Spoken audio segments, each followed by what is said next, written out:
Mon vent d'agrégui à Rocandivis, évite Railance, évite Rairon. Mon vent d'agrégui qu'on PowerPoint qui se fait là, Ber, évite Disquez Penos et Yavarok à politique hérésier, en Atprena, Yezel et Brogembré. Goudé RVH, on doit créer dans le Parlement européen, René dans François Alfonsi, c'est Wamis Guinvert, Aguiwabi, de Frouisus Kenan, c'est-tu un peu de chiffrou, un peu de squariou, et puis disquez d'or. Déjà, on nous un ira d'Aubert, mais Spizo, Ur et Yafem d'Aben, à Péréno, à. C'est-tu, et puis Péra, Bombit et. Oh, Kreski.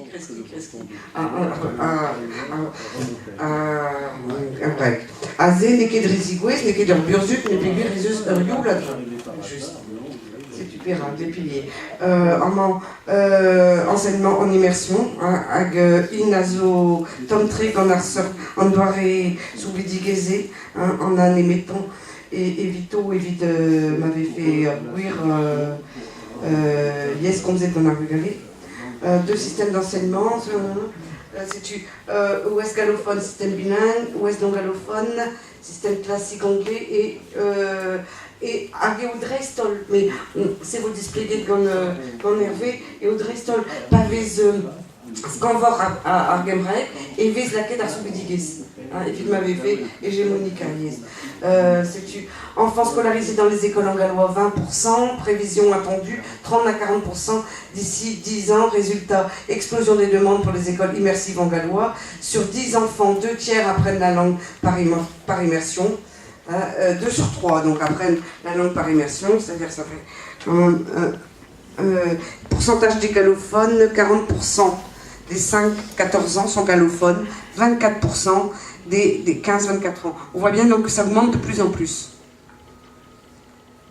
L'axe de excellence des médias. Alors ça, il compte beaucoup aussi sur tout ce qui est support médiatique et notamment audiovisuel. Ici, on a fait la visite de Pobol. C'est comment vous dire, un sitcom qui se fait en gallois et qui passe depuis des années et les gens sont fous avec ça. Voilà.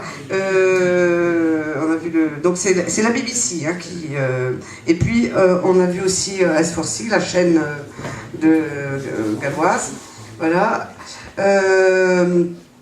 Il est sous-titré oui, ce sitcom, il est sous-titré en anglais. Je crois qu'ils l'ont même vendu. Il est tellement bien que ça a été vendu. Je crois que en Argentine, en Amérique du Sud. Alors l'audience 500 000. Au Pays de Galles, 200 000 à l'extérieur. Le résultat, on nous a beaucoup parlé de ça, en quoi la culture, la langue sont des atouts économiques pour le Pays de Galles, et ceci grâce à un modèle de structure souple. Je ne développe pas parce que Samuel va être là aussi Samuel Julien de Disalé va être là pour nous en parler, mais c'est vrai que ce n'est pas une structure centralisée, ils nous ont bien expliqué ça, pas de gros studios, pas de grosses structures centralisées. Voilà, il y a 40 sociétés de production qui sont implantées et il y a 2000 emplois qui sont rattachés à cette filière. Donc là aussi, il y a un enjeu économique important. Alors, l'axe 3, c'est l'engagement de la société galloise. Il y a d'abord la volonté des parents d'inscrire les enfants dans les écoles publiques, malgré les contraintes. Bien qu'il y en ait moins qu'en Bretagne, vous devinerez bien.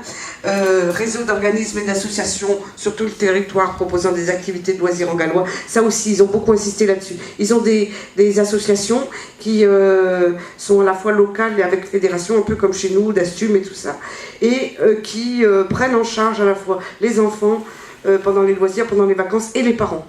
Donc, c'est vraiment très complet.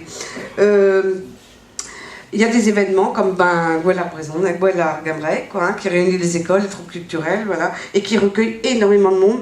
Philippe a déjà été à ces manifestations, c'est assez extraordinaire.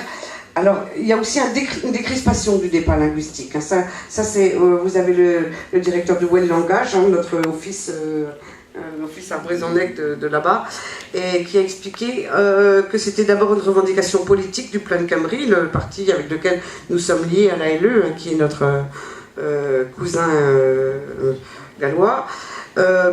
Ensuite, la phase importante, c'est en 99, avec la dévolution, hein, et ça a été déterminant.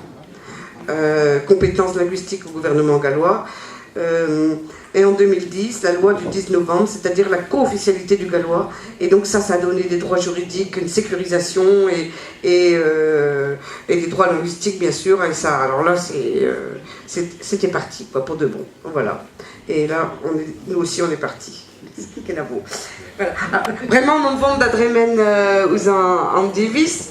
Nous golen a ron gant ar persedid a nenem a zeza, tro Hervé, la timier, hag a vo ren an divis, gant Armel hag a zo an ekrichen, gwell monsieur Lucian hag Eliane, hag ive Samuel, setu tout dem sonch.